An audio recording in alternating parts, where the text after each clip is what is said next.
Another how-to video from ManCrafting.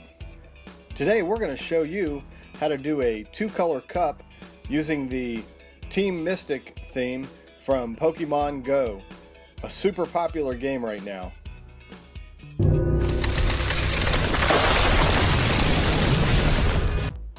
On this cup we're starting with sky blue, which we got at allpowderpaints.com, and we're using our scan pen, match pen, to make sure that we've got good coverage.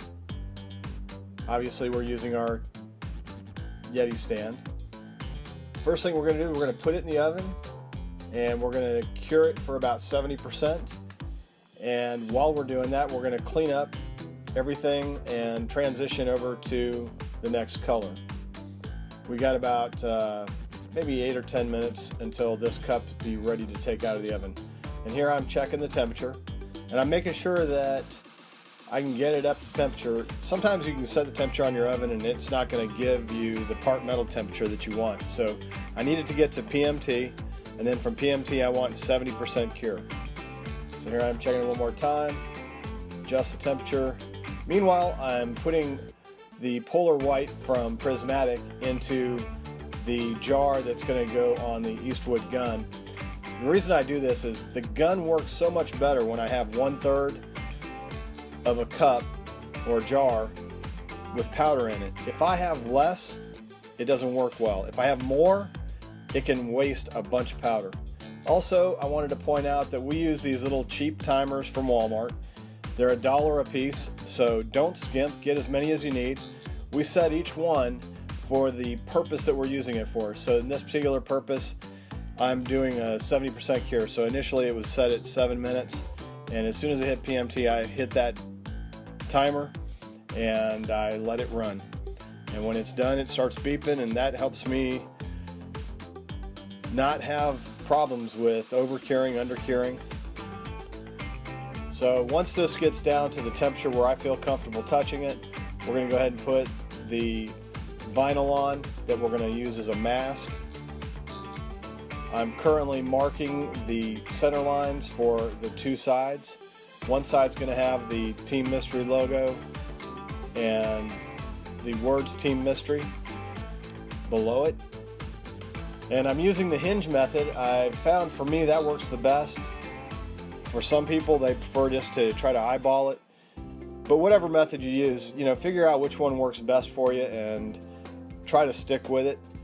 Because when you switch back and forth, you don't get good at something by doing a bunch of different things. For me, this has been a pretty good method, and I've been very successful with it. Now this process takes a little bit of time. I've sped it up, I think, 8 times. And this cup happens to be for my oldest daughter. It's a great time because she's helping me. She's actually helping videotape right now. So anytime you can do something with your kids, the whole reason I do a lot of this stuff is so that I can have a hobby that everybody in my family can enjoy.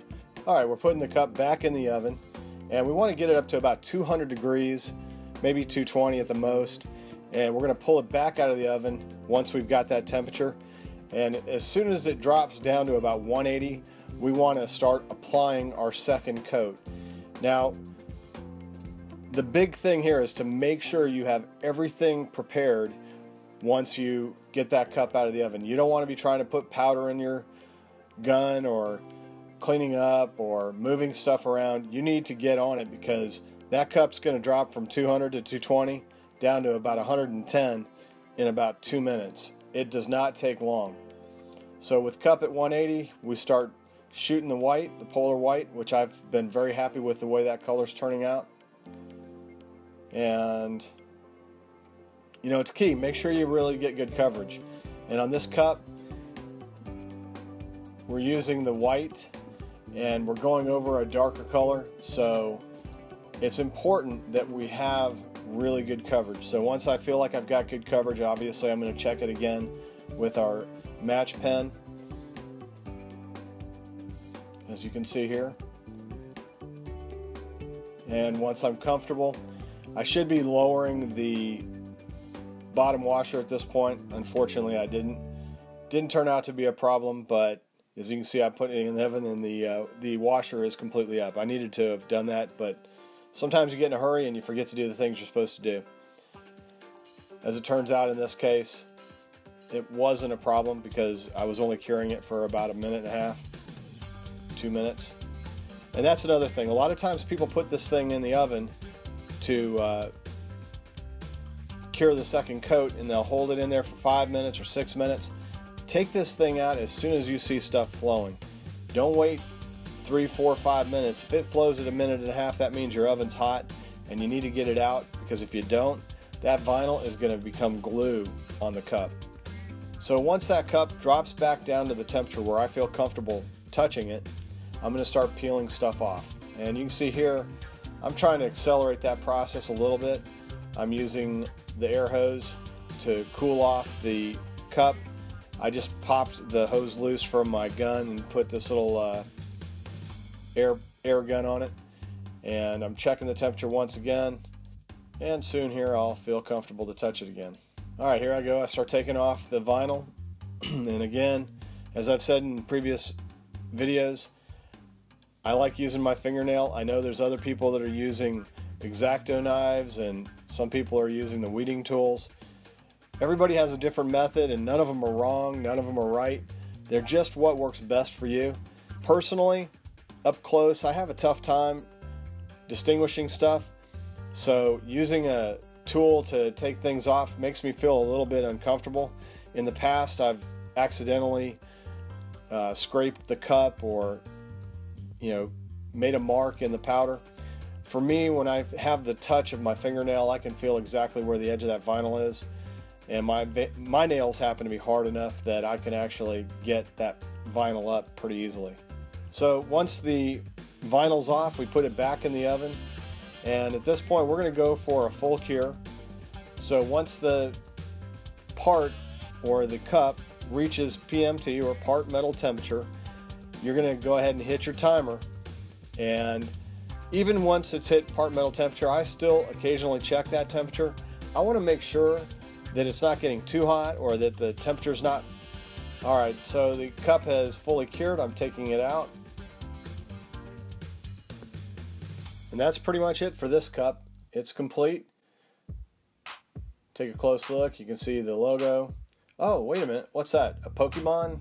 I don't know what those things are called. Anyway, there happened to be one in the powder coating room. And here's a picture of the finished product. What? Another Pokemon character? Where are these things coming from? How are they following my cup around? I don't understand how this thing works. I don't understand the program. But my daughter was having fun with it, so I let her take as many pictures as she wanted. If you're into Pokemon, hey, make yourself a cup. If you're not, whatever. Personally, any game that gets my kids out of the house to play and walk, I'm all for it. Please comment below if you have any questions. If you like this video, please like it. And if you find these kind of videos useful, please subscribe. There's a lot more coming. And as always, I hope you're having a great day. Thanks for watching.